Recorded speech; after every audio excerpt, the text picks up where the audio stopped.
আসসালামু আলাইকুম, স্বাগত তোমাকে আইসিটি পয়েন্টের আরও একটি নতুন টিউটোরিয়ালে। বরাবরের মতো তোমাদের সাথে আছি আমি জুনায়েদ হোসেন।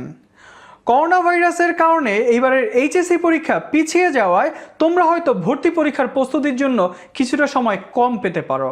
তাই ভর্তি প্রস্তুতিতে তোমাকে এগিয়ে রাখার প্রত্যয়ে আজকের এই টিউটোরিয়াল। এইচএসসি পরীক্ষা শেষ হওয়ার কয়েক মাস পরেই সারা দেশের বিশ্ববিদ্যালয়গুলোতে ভর্তি যুদ্ধ নামে একটি রক্তপাতহীন মেধার লড়াই শুরু হয়ে যায়। সেই যুদ্ধে নামার আগে তোমার জেনে নেওয়া উচিত 2020-21 শিক্ষাবর্ষে কোন বিশ্ববিদ্যালয় তোমার জন্য কতটি আসন নিয়ে অপেক্ষা করছে।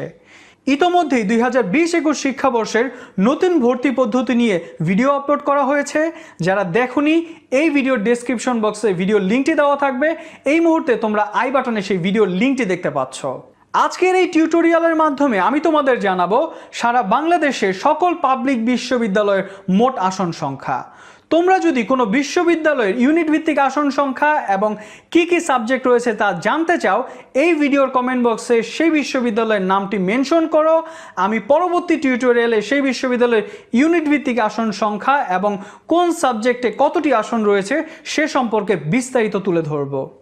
2020 সাল পর্যন্ত ইউজিসি এবং বাংলাদেশ সরকার কর্তৃক সিদ্ধান্ত অনুযায়ী বাংলাদেশে মোট পাবলিক বিশ্ববিদ্যালয়ের সংখ্যা 50টি, তবে বর্তমানে 46টি পাবলিক বিশ্ববিদ্যালয়ে শিক্ষা কার্যক্রম পরিচালিত হচ্ছে। সো এবার আমরা দেখে নিব সেই বিশ্ববিদ্যালয়গুলোর মোট আসন সংখ্যা।